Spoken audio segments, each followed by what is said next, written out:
Hey guys, Dave again. So it's really early here, but this just came out.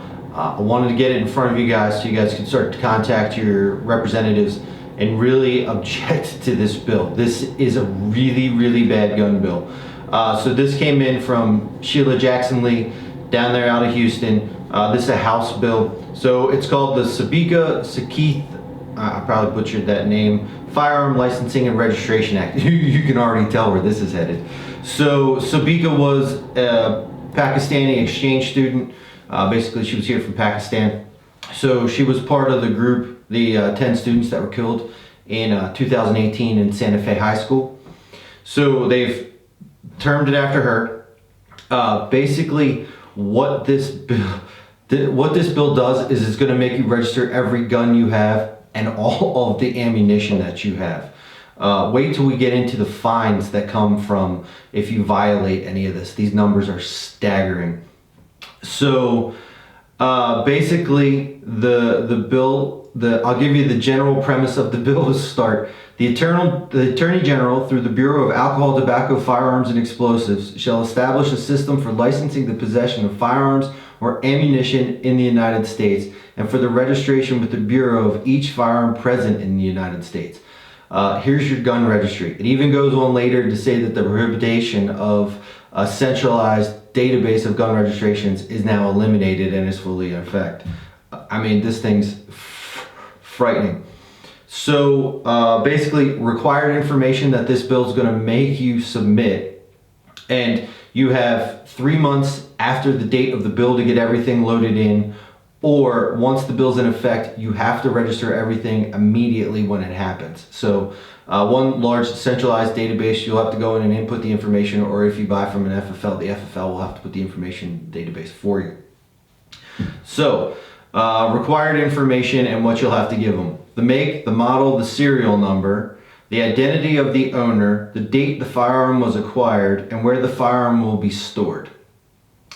It also makes you give a notice specifying the identity of any person to whom and any period of time during which the firearm will be loaned to a person. So if you're like, hey, I gave the firearm to my buddy, you have to submit paperwork and say that you did that and verify it. We talked about the deadline for when you have to do that. That's the 3 months after the date the law would become effect, and then instantly every time that you do it. We've talked about the database, and there will be one large centralized database where all of the information will be stored, basically a giant central repository. We talked about access. So in order to have this firearm license, there's another key piece that you have to go through, and you have to go through a psychological evaluation. Let me read you this process and tell me if you've ever been through a divorce where you might see some problematic pieces to this. So under the psychological section, as part of the psychological evaluation, the licensed psychologist interviewed any spouse of the individual, any former spouse of the individual, and at least 2 other persons who are a member of the family or an associate of the individual to further determine the state of mental, emotional, and relational stability of the individual in relation to firearms. Now, I don't know how many of you have disgruntled exes out there that may make this hard and problematic for you, but yeah. All right, so that's the psychological piece. Military weapons. Okay, so after applying for a license under this paragraph, successfully completes a training course certified by the Attorney General in the use, safety, and storage of the weapon. That includes at least 24 hours of training and live fire training. Jesus, what's that going to cost? All right. So, antique firearm display license. So if you hang Grandpa's old 30-30 lever action in the den there, yeah, you're going to need a license for that too. Even that's not exempt. So let's see, next piece. Firearms Insurance. I kid you not, it's in here. So this is what it says.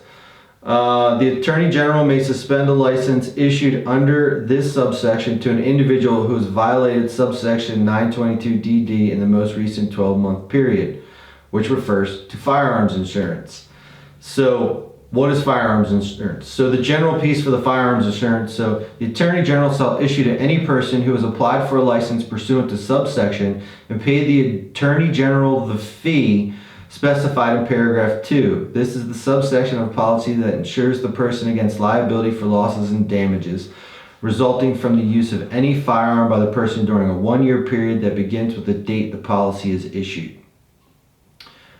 The firearms insurance is $800 per gun. So basically it insures you for a year. So every year for $800 per gun, you get firearms insurance. If you violate it, they can revoke your license if it's been longer than a year. So basically you're now paying $800 a year for a gun. All right, the next section, let's see. So whoever knowingly violates section 922AA, which is basically having an unlicensed firearm, shall be fined not less than $75,000 and not more than $150,000 and imprisoned for not less than 15 years and not more than 25 years, or both. So if you don't comply with this and they catch you, you're looking at a $75,000 fine and 15 years in jail, or on the really ugly side, $150,000 fine and 25 years in jail. It goes on to talk about the elimination of the prohibition of establishment of a centralized firearms registration system. So basically this is the Register Your Guns Act. I mean, that's basically where we're headed here. So it shall be unlawful for any person to possess ammunition that is 50 cal or greater. So good luck with that. And then let's see what else. It goes on to say it shall be unlawful for any person to possess a large capacity ammunition feeding device. So what does that mean? How do they define that? So the term large capacity ammunition feeding device means a magazine, belt, drum, feed strip, or similar device that has the capacity of, or that can be readily restored and converted to accept more than 10 rounds of ammunition, but does not include an attached tubular device designed to accept and capable of operating only with .22 caliber rimfire ammunition.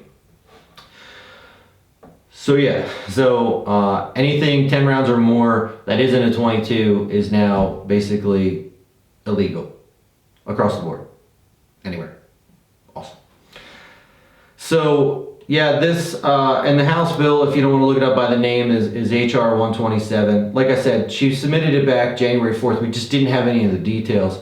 Well, the details have come out now. This is really, really frightening. They